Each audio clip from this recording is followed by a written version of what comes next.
이름으로 환영하고 축복합니다. 오늘 수요 성경 공부 세 번째 시간입니다. 인내심 키우기라는 제목으로 성경 공부를 한번 해보도록 하겠습니다. 그리스도인의 올곧음이라는 주제로 함께 지금 보고 있습니다. 그리스도인으로서 이 땅을 예수님의 제자로 올곧게 살아가는 데 있어서 우리의 삶이 어때야 되는지 각 단원을 가지고 다루는데, 오늘은 이제 인내에 대한 부분입니다. 우리의 삶에 인내를 통해서 어떻게 살아가야 하는지를 욥의 이야기를 통해서 우리의 삶에 다가오는 고난의 문제를 우리가 어떻게 바라보아야 하는지 살펴보려고 합니다. 이 원문에 있는 이 한글 버전과 또 영어로 되어 있는 이제 이야기를 이렇게 합쳐가지고 제가 질문을 좀 각색한 것도 있고 그런 부분들이 있다는 거, 출처는 밝혀놨는데 혹시 원래 원본을 이렇게 찾으시는 분들이 나중에 보시고 질문이 다르다 생각하실까봐 미리 좀 말씀을 드립니다. 그래서 출처 약간 의역을 했다는 거 말씀을 드리겠습니다. 오늘은 본문을 바로 이 질문에 답을 해 나가면서 이 주제를 함께 생각해 보도록 하겠습니다. 첫 번째 질문이 이렇습니다. 이 본문이 나의 신앙 이해나 하나님에 대한 생각을 가장 근본적으로 흔드는 지점이 무엇입니까? 이야기를 읽으면서 당신을 가장 불편하게 하거나 마음에 걸리게 하는 점은 무엇입니까? 질문을 이제 의역하거나 이제 원래 직역한 두 가지를 다 적어 놓은 건데요. 첫 번째 질문이 묻는 것은 이겁니다. 욥의 이야기를 우리가 들었을 때 우리가 좀 불편하게 느껴지는 것이 무엇인가 라는 것입니다. 욥에게 일어난 사건이 내가 가지고 있는 신앙 상식에 걸리는 것이 무엇인가? 분명히 우리에게는 걸리는 지점이 있습니다. 그게 뭐냐라는 질문이고요. 우린 여기에 이렇게 대답할 수 있습니다. 의로운 욥이 아무런 까닭 없이 고난의 중심에 놓였다는 사실이 우리를 좀 불편하게 만든다. 이렇게 대답할 수 있습니다. 그렇죠. 다른 것보다 욥기의 사건은 다른 건 잘 모르겠지만 왜 그렇게 의로운 사람을 하나님은 고난에 던져 놓으셨는가? 왜 이렇게 어려운 상황을 만드셨는가? 라는 것입니다. 이게 불편한 이유는 우리가 암묵적으로 우리 마음속에 가지고 있었던 어떤 그 종교, 신앙의 공식을 이게 슬쩍 건드리고 깨트리고 있기 때문입니다. 하나님을 잘 믿으면, 뭔가 우리가 잘하면 복받는다, 문제를 일으키지 않으면 잘 된다라고 하는 그런 공식이 우리 안에 있고, 아무 문제 안 일으키면 최소한 어려움을 당하진 않을 것인데, 이제 이런 어떤 기대들이 있는데 욥의 이야기를 통해서 그게 여지없이 무너지게 되는 것입니다. 우리가 다 읽지 않았지만 욥의 이야기는 본문을 보면 고난을 자초하지 않았고, 고난 받을 준비를 미리 한 것도 아니고, 사전에 하나님이 욥한테 내가 너한테 이런 고난을 줄 거야 라는 설명조차 없는 상태에서 막 몰아치는 그런 고난을 당하게 됩니다. 그러니까 이런 부분들이 우리에게는 굉장히 좀 이해가 되지 않는 부분들이 분명히 있다는 것입니다. 그래서 이 욥의 이야기는 사실 무슨 말을 하고 싶은 거냐면, 하나님을 우리가 왜 믿고 어떻게 믿는가, 믿는 그 믿음의 뿌리가 어디에 놓여져 있는가를 묻는 그런 질문이 되겠습니다. 나의 신앙이 내 선행에 대한 하나님의 보상에 뿌리를 두고 있는가, 아니면 하나님 그분에 대한 관계 속에 신앙의 뿌리를 두고 있는가를 지금 이 욥의 이야기를 통해서 우리에게 해주고 있는 것이죠. 자, 두 번째 질문입니다. 하나님은 왜 욥의 삶을 한 번에 무너뜨리지 않고 점진적으로 해체하셨다고 보십니까? 이거 이제 풀어낸 질문이고요. 욥에게 어떤 연속적인 사건들이 순서대로 닥쳤습니까? 욥에게 일어난 사건들은 순서가 어떻습니까? 이런 말입니다. 여기에는 이 질문의 의도는 어떤 시간 순서대로 나열을 하라는 이야기가 아니라, 이 욥에게 닥친 고난은 어떤 방향과 목적을 가지고 주어졌는가를 한번 살펴보라는 이야기입니다. 그래서 욥의 삶의 고난을, 이 답을 한 줄로 말하면 욥에게 닥친 고난은 삶의 바깥에서부터 안쪽으로, 소유에서부터 그 안에 있는 그 존재로 점점점 그의 고난이 좁혀 들어왔다라고 답할 수 있습니다. 하나님께서는 욥의 삶을 한 번에 파괴하지 않으시고, 욥이 의지하고 있었던 것, 욥이 마음에 의지하고 있었던 것을 하나씩 제거하셔서 이래도 믿을래, 이래도 믿을래, 이래도 믿을래 하면서 그것을 이제 근본이, 신앙의 근본이 무엇인지를 드러나게 하십니다. 그래서 보시면 욥은 가장 먼저 무엇을 잃습니까? 재산을 잃습니다. 재산. 삶의 기반이죠. 소유를 잃는다는 것은 삶의 기반을 잃는 것입니다. 근데 소유를 다 잃어도, 재산을 다 잃어도 어쩌면 그 마음속에 그래도 가족이 있고 자식이 있고 그런 생각을 할 수 있습니다. 그랬더니 그 다음에는 19절에 보면 자식을 또 다 잃습니다. 자녀들이 다 죽습니다. 삶의 의미가 사라지는 것이죠. 그래서 욥의 앞으로의 미래, 자식들을 바라보면서 내 삶의 의미, 앞으로 우리 자식들이 살아갈 삶에 대한 미래, 꿈꿨던 이 모든 것들도 다 사라지게 됩니다. 그리고 마지막으로 다 잃고, 재산도 잃고 미래도 잃고 가족도 잃고 다 잃었지만 그래도 하나 남아있는 게 내 몸인데 그 몸도 치게 됩니다. 그래서 2장 7절에 발바닥부터 정수리까지 악창이 나게 한지라, 정말 끔찍하게 상상도 하기 싫은 그런 고통스러운 상황을 이제 맞이하게 됩니다. 그 욥의 몸까지도 건드리도록 허락을 하십니다. 그러니까 삶의 기반에서 삶의 의미가 사라지고 존재의 이유가 무너지게 만드는 점점 밖에서 안으로 모든 의지할 수 있는 것들을 다 무너뜨리는 그런 식으로 시험이 다가오게 됩니다. 그럼 왜 한 번에 무너뜨리지 않고 이렇게 점진적으로 욥에게는 고난이 왔을까? 당연한 이야기지만 욥이 당하는 고난은 욥을 파괴시키기 위해서 주어지는 것이 아니기 때문입니다. 하나님은 2장 6절에 그의 생명은 해치지 말라고 분명하게 말씀하십니다. 하나님은 경계와 한계를 두신 채 지금 명확하게 시험을 하고 계십니다. 이 시험의 목적은 앞에서도 말씀드린 대로 욥의 신앙이 어디에 걸쳐 있는지를 지금 보려고 하시는 것입니다. 그래서 단계마다, 재산을 잃을 때마다, 자녀를 잃을 때마다, 자기의 몸에 상처가 생길 때마다, 아픔이 생길 때마다 욥은 끊임없이 내가 이제 무엇을 믿고 의지해야 하는가를 선택하고 바라보아야 하는 그런 지경에 이르게 되는 것입니다. 자, 3번입니다. 욥은 고난을 통해 무엇을 잃었고 동시에 무엇을 더 분명히 알게 되었습니까? 앞에 질문과 연결해서 대답을 할 수 있을 것 같습니다. 무엇을 잃었고 무엇을 더 분명히 알게 되었습니까?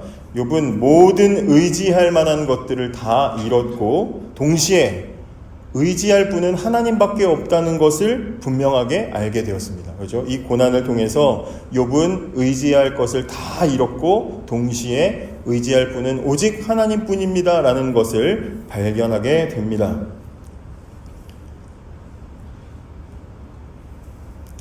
자, 이 과정을 통해서 우리의 신앙의 초점이 하나님이 나에게 무엇을 주시는가에서 점점 하나님이 누구신가로 이제 넘어가는 이제 그런 과정들이 이제 기록이 됩니다. 그다음에 이제 4번입니다. 사탄이 공격한 것은 욥의 행위입니까? 아니면 그의 믿음의 이유입니까? 사탄과 하나님 사이의 논쟁의 핵심 쟁점이 무엇냐? 이런 질문입니다. 여기서 하나님과 사탄이 계속해서 대화를 나누는데 그 핵심이 뭡니까? 핵심이. 하나님과 사탄의 대화의 핵심이 뭡니까? 대가 없이 믿을 수 있느냐? 조건 없이 믿는다는 게 말이 되냐? 이 문제입니다. 아니다, 그럴 수 있다. 이 대화를 지금 하나님과 마귀가 하는 것이죠.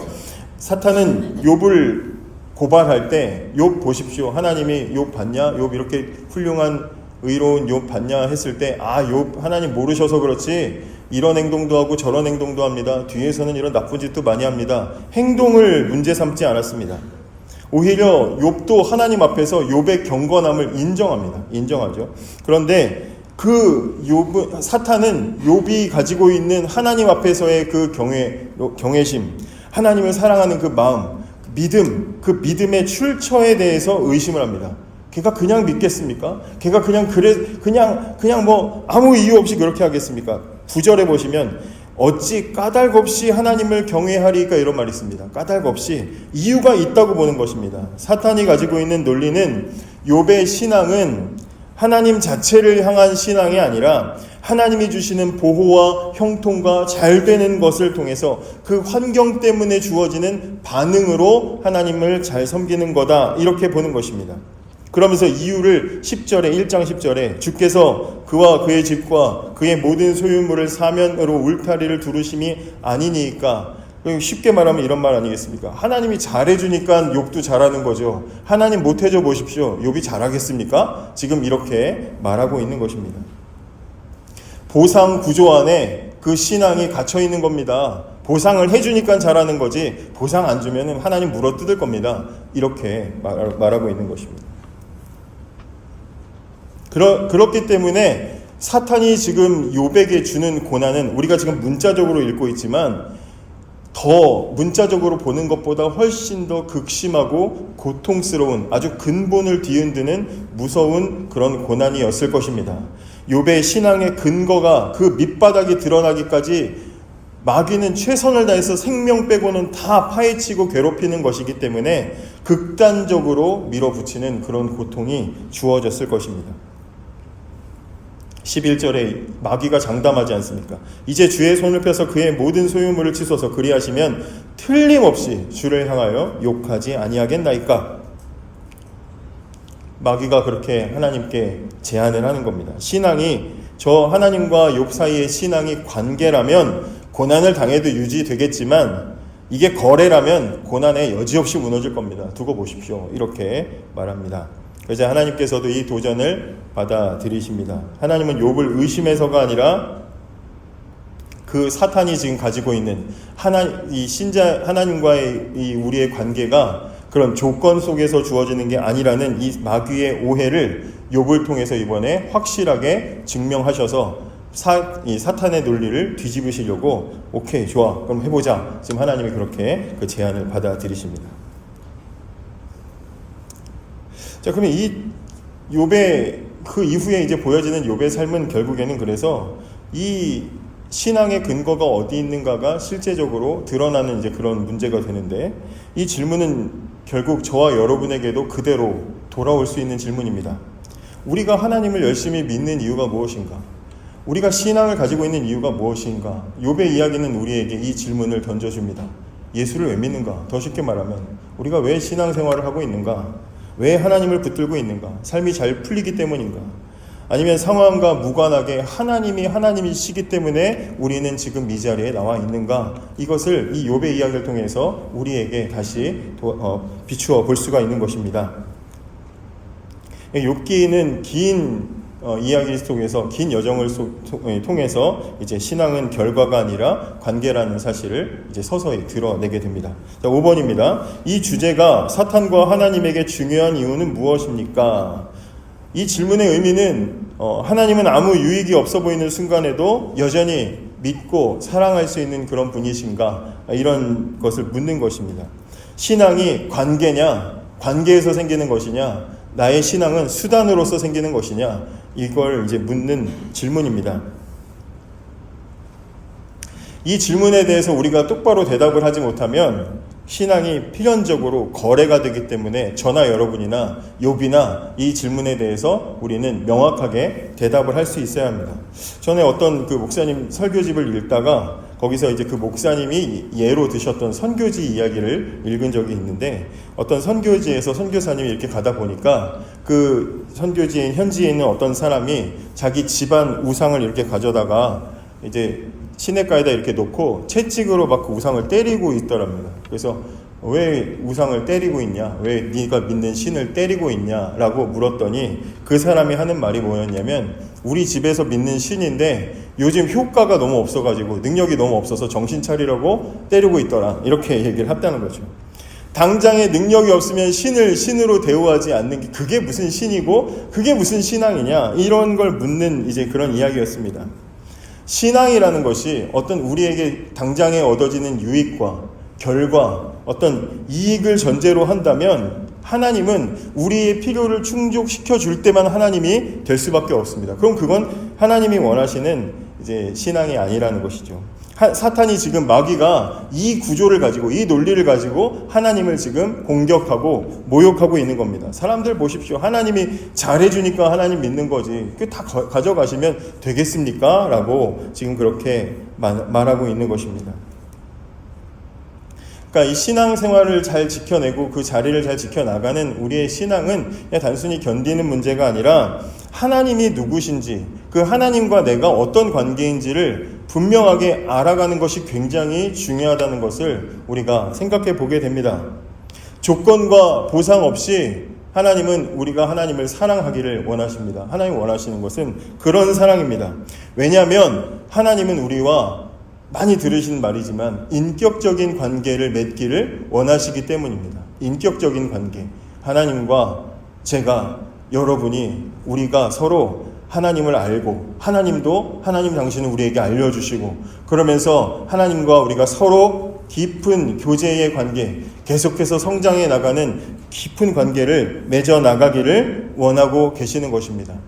이렇게 인격적인 관계를 원한다라고 말하면 그게 무슨 관계지? 막연하다라고 느끼는 분들도 계시는 것 같습니다. 하지만 우리는 이미 인격적인 관계 속에서 살아가고 있습니다.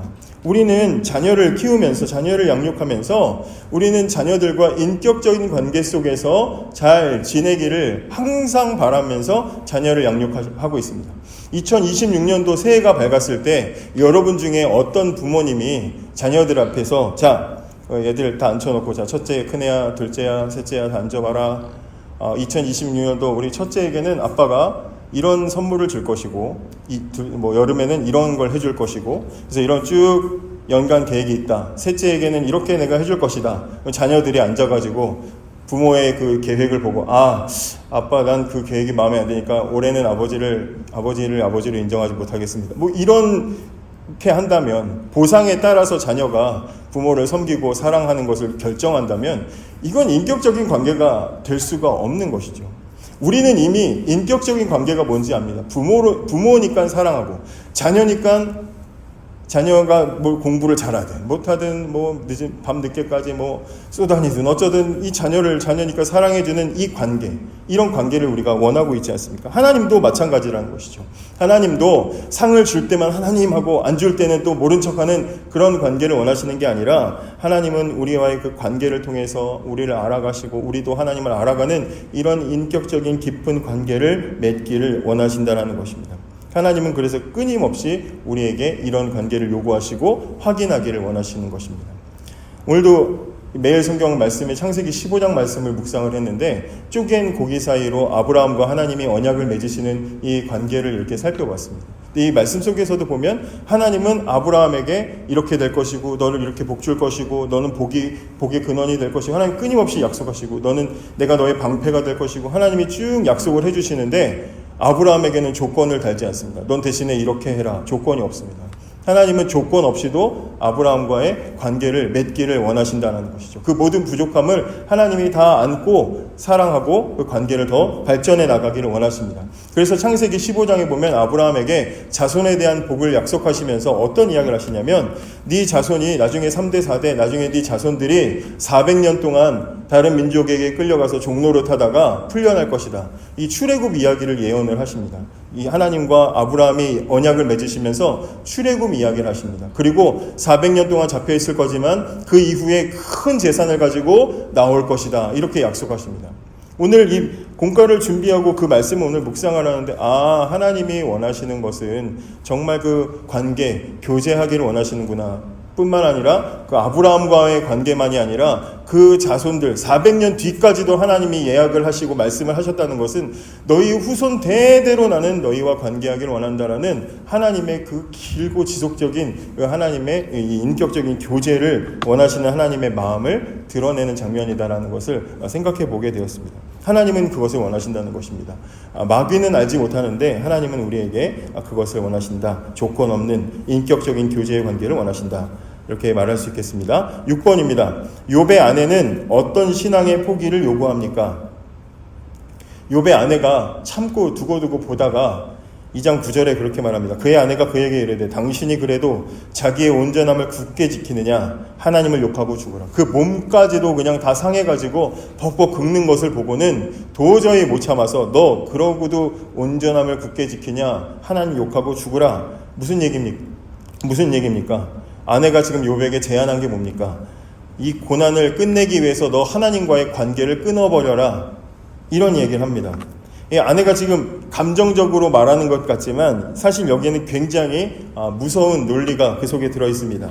네가 가진 그 신앙이 너를 행복하게 못한다면, 네가 가진 신앙이 너를 살리지 못한다면 그 신앙이 뭐가 필요가 있냐? 버려라. 이런 요구를 하는 것입니다. 이게 지금 우리가 살아가는 삶에서 부딪히는 질문들로 말로 바꾼다면 이렇게 말할 수 있습니다. 너 그렇게 열심히 교회 다니고 예수 믿는데도 그 모양으로 살면 뭐하러 교회 뭐하러 다니냐? 이런 질문으로 바꿀 수 있습니다. 그렇게 힘들게 살 거면, 그렇게 맨날 아파서 병원 다닐 거면 예수 믿을 필요가 뭐가 있냐? 버려라. 이런 질문입니다. 잘 되자고 교회 다니면서 잘 되자고 교회 다니는 거 아니었냐? 근데 이렇게 못 사냐? 그럼 버려라. 이런 질문입니다. 이런 질문 앞에 우리는 약해질 수 있습니다. 그런데 욥은 이 지점에서 고난보다 하나님을 선택하게 됩니다. 잘 살게 해주시고 건강하게 해주시고 뭐 잘되게 해주셔서가 아니라 하나님이 나의 하나님이셔서 그 하나님을 신뢰하고 믿고 사랑하기 때문에 우리는 여전히 하나님을 바라보고 선택하는 그런 모습들입니다. 욥도 저와 여러분도 그런 믿음으로 살아가기를 바랍니다. 7번입니다. 욥은 자신을 피해자로 이해합니까? 아니면 하나님의 소유로 이해합니까? 욥의 반응이 하나님과 자신에 대해 어떤 관점을 가지고 있는가?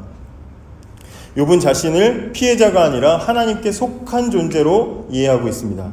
쭉 이야기들을 보면 그렇습니다. 주시니도 여호와요 거두시니도 여호와라. 1장 21절에 그렇게 말하고 있습니다. 포기하고 아이고 다 가져가세요 체념하고 하는 말이 아니라 내 인생의 소유권은 하나님께 있다는 것을 지금 인정하고 있는 말입니다. 내 인생의 주인은 내가 아니고 주인 뜻대로 하시는 것입니다 라고 고백하는 것입니다. 이렇게 생각할 때 이 삶의 고난이 다가오면 우리가 그 고난 앞에서 인내할 수가 있습니다. 내 거라고 생각하고 내가 책임지고 내가 주도한다고 생각하면 우리는 참을 수가 없습니다. 하나님 어떻게 다 가져갈 수 있냐고 하나님께 바득바득 따질 겁니다. 그런데 내가 내 인생의 주인이 아니라 나는 하나님의 소유일 뿐입니다 라고 인정하고 하나님을 바라볼 때 하나님이 내 삶을 어느 곳으로 이끌어 가시고 어떤 고난을 주셔도 우리는 그것을 다 받아들이게 됩니다. 왜냐하면 내 위치가 어디인지를 정확하게 알고 말하는 것이기 때문이죠. 자, 8번입니다. 이 싸움에서 누가 승리했습니까? 사탄입니까? 하나님입니까? 욥입니까? 이런 질문입니다. 이 시험을 통해서 결국엔 어떻게 됩니까? 신앙이 거래가 아니라 하나님과의 관계라는 것이 증명이 됩니다. 그렇기 때문에 이 싸움의 승리자는 하나님이 되십니다. 9번입니다. 9번 하나님과의 관계를 통해 당신은 어떤 유익을 누려왔습니까? 그 유익들이 사라져도 당신은 믿음 안에서 인내할 수 있습니까? 그렇다면 그 근거는 무엇입니까? 라는 질문입니다. 이제 아까 앞에서 말씀드렸던 것, 욥이 당했던 질문과 똑같은 질문을 여러분 자신에게 해보시기를 바랍니다. 하나님이 나에게 주셨던 유익들이 무엇인가 생각해 보시고 그걸 하나님이 거두어 가시면 그래도 나는 하나님을 신뢰할 것인가 생각해 보시기 바랍니다. 이런 상황들을 생각해 볼 때 우리도 궁금합니다. 내가 이런 하나님이 주시는 유익이 없어도 하나님을 신뢰하고 그 속에서 인내하면서 살아갈 수 있을 것인가 궁금하시죠? 궁금하긴 하죠. 그렇게 당하고 싶진 않지만 궁금하긴 합니다. 그럼 우리는 그렇게 당하진 않더라도 왜 그런지 이유를 알고는 있어야 됩니다. 10번부터는 제가 만든 질문인데 하나님께서는 믿음의 동기를 왜 그렇게 끊임없이 우리에게 묻고 확인하시는지 한번 생각해 볼 필요가 있습니다. 왜 그렇게 우리의 믿음의 동기를 묻고 확인하시는가? 하나님이 모르셔서가 아니라 결국에는 나 자신이 그 사실을 정확하게 깨닫고 발견하게 하시려고 하나님은 끊임없이 우리의 삶을 어떤 믿음을 발견하는 자리로 계속해서 이끌어 가신다는 것을 생각해 보게 됩니다. 하나님께서 우리를 끌고 가시고 이런 믿음이 드러나게 만드시는 자리를 우리가 흔히 광야라고 말합니다. 광야. 하나님은 우리를 광야로 이끌어 가셔서 우리의 믿음의 근원이 어디에 있는지를 정확하게 발견하게 하시고 그래서 그 광야에서 있는 동안 하나님에 대해서 우리가 더 그 관계를 더 단단하게 하게 만들어 가십니다. 광야로 부르실 때 신명기 8장 2절에도 광야로 부르신 목적이 내 마음이 어떠한지 내 명령을 지키는지 알려 하심이라 이렇게 말하고 있을 정도로 하나님은 우리의 믿음의 뿌리가 어디에 놓여 있는지를 알기를 원하시고 우리 자신이 그것을 깨닫기를 원하십니다. 이런 말씀 속에서 이런 상황에 하나님이 믿음을 시험하시는 이야기들이 굉장히 많이 나와 있는데 아브라함과 같은 경우를 우리가 생각해 볼 수가 있을 것 같습니다. 아브라함을 하나님께서는 부르시고 자녀를 약속하시고 무려 25년이라는 시간을 기다리게 하셨습니다. 그리고 25년 만에 드디어 100세가 되었을 때 기다리던 아들을 주셨습니다. 그런데 그 아들을 또 금방 다시 달라고 하십니다. 그런 과정들을 통해서 하나님은 뭘 확인하려고 하십니까? 네가 믿고 있는 게 약속의 성취로 받은 이 이삭이냐 아니면 그 약속을 이루시는 나냐? 하나님은 그것을 이제 확인하게 하시는 것이죠. 뿐만 아닙니다. 성경에 하나님이 믿음을 확인하려고 하시는 진짜 믿음의 그 뿌리 어디에 놓여 있는지 완전히 파헤쳐서 어디에 놓여 있는지를 확인하려고 하시는 모습들이 여기저기에 무수하게 발견이 되는데 말씀을 준비하면서 요셉의 이야기를 이렇게 생각을 해보면 오늘 주제와 좀 깊은 연관이 있었던 것 같습니다. 여러분 요셉의 이야기를 잘 아시겠지만 요셉의 인생에 있어서 가장 힘든 순간은 언제였을까? 가장 힘든 기간은 얼마나 됐을까? 묻는다면 여러분들은 몇 년이나 며칠, 몇 시간 뭐라고 대답하시겠습니까? 요셉이 17세에 팔려가서 30세에 이집트 총리가 되는데 그 13년이라는 시간이 고난의 시간이겠죠. 근데 그 고난의 시간 중에서도 가장 극심한 고난을 느꼈었을 시간이 그 순간이 언제인가? 저는 정확하게 730일이라고 생각합니다. 730일. 730일은 만 2년입니다. 창세기 41장 1절에 보면 40장 마지막 절과 41장 1절에 보면 그때가 어떤 순간이냐면 술 맡은 관원장에게 당신이 나가면 나 좀 기억해달라고 이제 그렇게 부탁을 하는데 술 맡은 관원장이 이 사람이 이게 술을 많이 마셔서 그런지 다 까먹어버리고 요셉의 존재를 그냥 잊어버립니다. 근데 그 잊어버린 그 시간이 얼마나 됐느냐? 창세기 41장 1절에 보면 만 2년이 지났다라고 말하고 있습니다. 잊어버렸는데 무려 2년을 꽉 채워가지고 잊어버립니다. 그 전에 고난받은 13년 중에 11년을 종노릇도 하고 보디발 아내 때문에 그 당에서 억울하게 누명도 쓰고 온갖 고생을 다 했습니다. 그런데 술 맡은 관원장 만나가지고 야 이제 빛을 보는구나, 하나님이 내 길을 예비하셨구나, 기대를 가지고 있다가 그 기대가 처참하게 무너지는 순간이 그 730일이라는 시간입니다. 그 만 2년 가장 인생에서 극심하게 어떠한 것도 바라볼 수가 없는 가장 밑바닥으로 떨어지는 순간, 하나님은 요셉을 왜 그렇게까지 만드셨을까? 하나님은 이 요셉의 인생을 왜 그렇게까지 밑바닥으로, 왜 그렇게까지 극한으로 몰아가셨는가? 네가 기다리고 기대하는 게 무엇인지를 정확하게 보게 하시려고 하나님은 그의 인생을 그렇게 극한으로 밀어 가신 줄을 믿으시기를 바랍니다. 만약에 술 맡은 관원장이 바로 다음날 아니면 한 달 뒤에 기억해가지고 요셉을 끄집어내 주었다면 지난 고난의 시간을 넘어서서 결국에 자신을 끄집어내서 다시 회복시켜준 사람은 하나님이 아니라 술 맡은 관원장이 됩니다. 근데 그렇지 않게 하나님께서는 그의 인생을 더 2년 동안이나 묵혀두시는 것을 보게 됩니다. 더 놀라운 게 있습니다. 노아가 방주를 만들고 120년 방주를 만드는 동안 온 동네 사람들에게 조롱을 당합니다. 온 동네 사람들에게 조롱과 무시를 당했습니다. 무시를 당했다고 성경에 안 써있지만 한 사람도 다른 사람이 노아 따라서 방주 안 들어간 걸 보면 무시당한 게 분명합니다. 그렇게 다른 사람들에게 무시를 당하고 120년을 방주를 만든 뒤에 드디어 하나님이 약속하신 날 온 짐승들이 떼거지로 와서 이제 방주 안으로 들어가고, 그리고 노아의 가족들도 방주에 탑니다. 그리고 하나님이 그 문을 딱 닫으십니다. 방주의 문이 닫히고, 여러분, 비가 언제 왔습니까? 비가 언제 왔습니까? 원래 우리가 기대하는 건 문이 탁 닫히고 거 봐라, 너네 두고 봐라, 그러면 문이 딱 닫히고 나면 폭풍이 막 오면서 비가 막 폭우가 쏟아져가지고 사람들이 노아 할아버지 미안합니다 막 그러면서 문을 두드리고 좀 통쾌하게 그날은 좀 이렇게 웃으면서 잠을 자야 되는데 성경에 보면 문이 닫히고 일주일 뒤에 비가 옵니다. 그럼 여러분 상상해 보십시오. 그 일주일 동안 도대체 그 노아는 그 안에서 얼마나 초조했겠습니까? 얼마나 불안하고 얼마나 초조했겠습니까?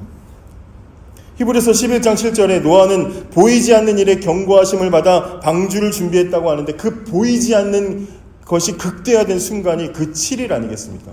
가족들도 아버지 이거 맞아요 하면 그 안에서 안팎에서 모든 환경들을 볼 때 노아가 얼마나 초조하겠습니까? 조롱을 견디는 것보다 더 견디기 힘든 그 초조함, 약속이 지연될 때에 오는 그 흔들림을 견뎌야 됩니다. 하나님의 그 침묵을 견디는 시간이 필요했던 것입니다. 결국에 이 7일은 방주를 지은 믿음을 시험하는 시간이 아니라 하나님의 시간을 받아들이는 믿음을 시험받는 그런 시간이 되었습니다. 아브라함의 기다림이나 요셉의 기다림이나 노아의 기다림이나 모두 다 응답이 더디고 계획한 대로 되지 않을 때, 그럴 때 하나님은 그들에게 물으십니다. 이래도 하나님을 신뢰하겠느냐라고 물으시는 것입니다. 저와 여러분의 삶도 마찬가지인 것 같습니다. 우리가 계획한 대로 다 되지 않고, 우리가 생각한 대로, 우리가 예측한 대로, 우리가 바라는 대로, 오늘 열심히 기도하면 기도한 대로 다 되지가 않습니다. 그럴 때 우리는 어떻게 생각합니까? 흔들립니까? 우리의 믿음이 흔들린다면 우리의 믿음이 어디에 뿌리를 두고 있는지 우리는 발견할 수 있어야 한다는 것입니다. 하나님께 간절히 기도하고 내가 바라고 내가 계획하고 내가 이게 최고의 계획인 것 같습니다라고 하나님께 고백을 해도 하나님은 하나님의 시간에 하나님의 방식대로 하나님의 뜻을 따라서 이루시는 줄을 믿는 게 그게 올바른 믿음의 뿌리라는 것입니다.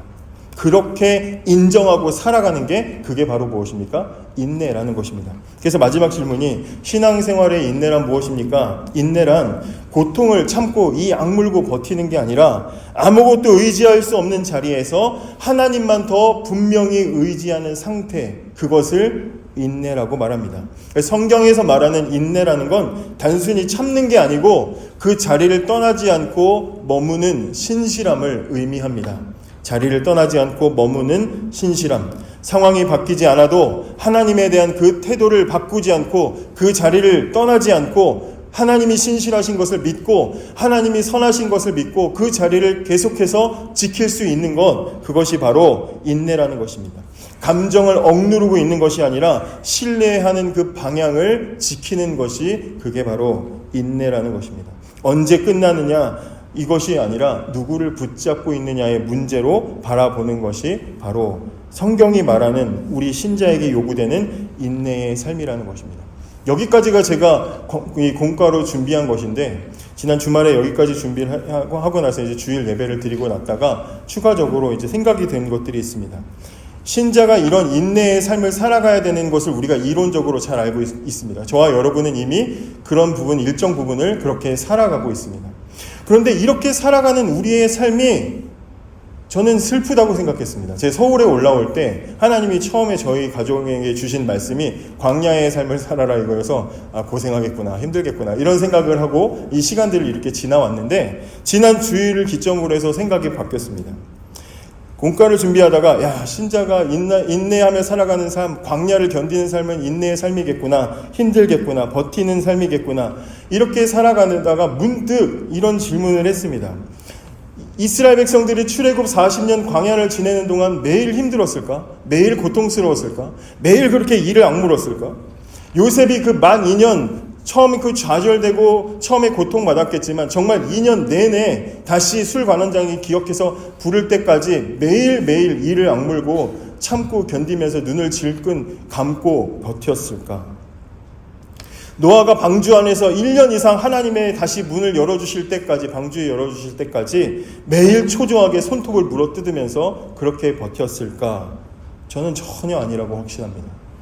광야의 이스라엘 백성이나 감옥 속의 요셉이나 방주 안의 노아나 오늘 본문의 욥이나 그들이 당장 손에는 아무것도 잡힌 게 없고 오히려 하나님이 그 손에 붙잡고 있던 것 남김없이 다 가져가셨을 때, 물론 한동안은 힘들고 괴롭고 피눈물도 나고 이도 갈리고 속상하겠지만 오히려 그렇게 아무것도 의지할 것 없었을 때 결국 손에 붙잡고 있는 건 아무것도 없지만 그러나 그 풍요로울 때는 보이지 않았던 만나와 구름기둥과 불기둥과 반석을 깨트린 물과 매일의 기적과 같은 하나님의 직접적인 돌보심이 더 생생하게 느껴졌을 것이다. 예전에 캐나다 한인교회의 임현수 목사님이라는 분이 북한에 억류되셨던 적이 있었는데 제 아버지 친구분이셔가지고 이제 그분을 위해서 이제 같이 기도하고 지금은 이제 다 나오셔서 계시는데 그 분을 이제 위해서 기도하다가 제 아버지가 나눴던 말씀 중에 뭐가 있었냐면 사자굴 속에 다니엘이 들어갔을 때 사자굴 안에 들어가 있는 다니엘이 걱정을 많이 했을까 아니면 사자굴 밖에 있는 다리오 왕이나 아니면 그 다니엘의 친구들이 더 걱정을 했을까? 다니엘은 걱정 안 했을 거다. 이렇게 얘기를 하더라고요. 사도행전 12장에 베드로가 붙잡혀가지고 야고보는 순교당하고 감옥에 붙잡혀 있을 때 베드로가 두려워하고 걱정했겠습니까? 아니면 베드로가 붙잡혀간 것을 알고 있는 초대교회 교인들이 더 걱정했겠습니까? 정작 그 안에 있는 사람은 걱정하지 않았다는 것이죠. 고난을 당하고 있는 사람은 다 잃고 다 뺏기고 아무것도 없는 상태에서 광야에 던져진 인생은 정작 전혀 두려워하지 않았다는 것입니다. 왜 그렇습니까? 광야는 박탈의 장소이기도 하지만 하나님을 체험할 수 있는 밀도가 가장 높은 공간이기도 하기 때문이죠.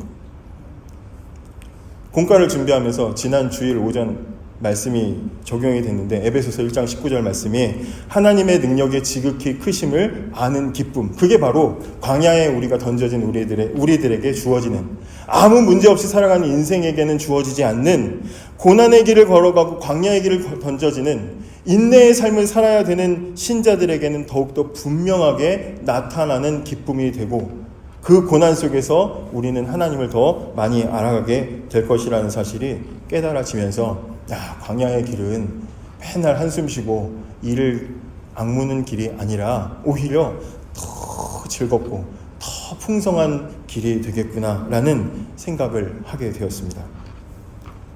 인내를 생각해 봤는데 하나님께서 저와 여러분을 인내의 자리로 부르십니다. 근데 인내는 버티는 연습이 아니라 하나님 외에 다른 것을 의존하는 습관을 내려놓는 훈련의 삶입니다.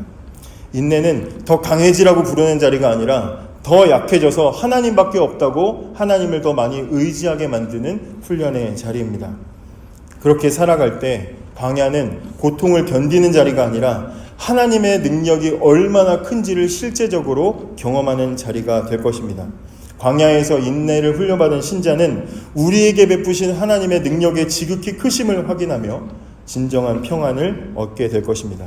하나님이 주신 어떤 것이 아니라 하나님만으로도 충분함을, 그래서 그렇게 충분함으로 살아가는, 더 큰 신앙으로 살아가는, 그렇게 하나님과 동행하는 저와 여러분이 되기를 원합니다. 말씀을 생각하면서 함께 같이 기도하시겠습니다. 조건이 아니라 하나님을 신뢰하는 믿음으로 광야와 같은 삶의 자리를 살아가면서 우리에게 베푸신 능력의 지극히 크심을 맛보며 살아갈 수 있도록 이 시간에 기도해 주시고 2월 11일부터 17일까지 진행되는 청년교구 필리핀 단기 선교를 위해서 기도해 주시고 이 교회 이전 문제를 위해서 함께 같이 기도하시겠습니다.